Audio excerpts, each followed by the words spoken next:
would it be right to say then Buddhism is it's essentially learning about yourself, exploring and understanding why you exist and what your purpose is in this world?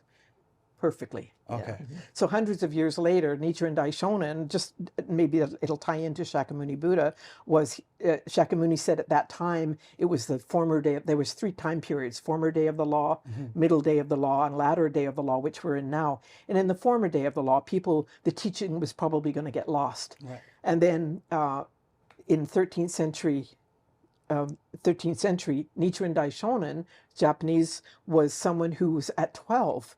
Started going from temple to temple, learning about all the different types of Buddhism that there was.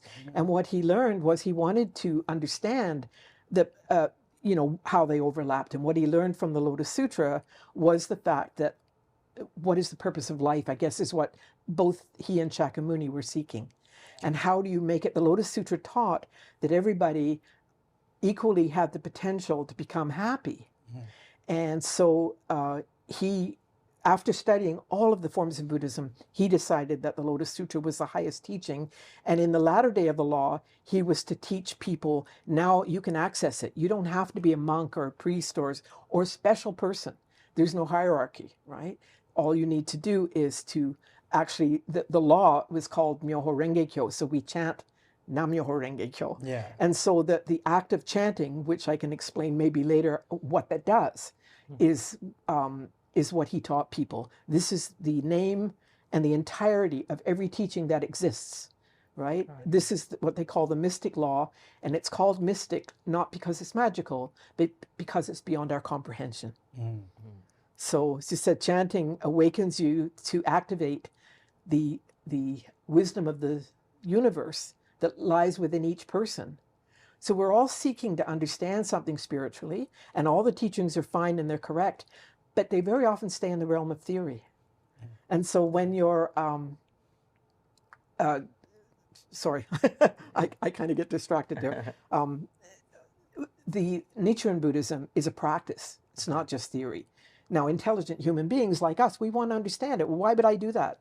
What's the point? Yeah. But you don't have to be intellectually capable of understanding it in order to become enlightened. And that's the beauty of it, is that as long as you chant, you can activate the Buddha nature with you. You can understand your connection to all phenomena, but you may not be able to articulate it to other people. Wow. But you're no less worthy. But so it's saying everyone is able to achieve whatever they want. Enlightenment in this lifetime. Okay. Not that they will. Yeah. Not that because we're practicing we will, but the potential to do so is there based on our commitment to our desire to.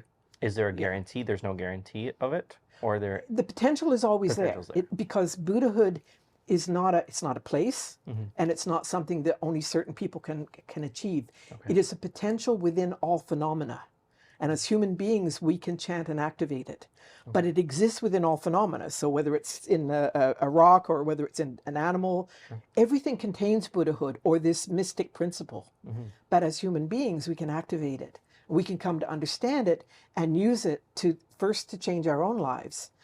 But obviously, in the long run, it's about creating an environment where all people can become happy. So there's always a deeper meaning. So how far you go in this lifetime or not is based on us being human. I don't want to chant, I want to party. That's how it was when I was younger. I'm not going to reach it as quickly as someone who, as they get older and more compassionate or more passionate, I would say, about changing humanity. That's when they really start to say, what is it I need to learn so I can make a difference in the world?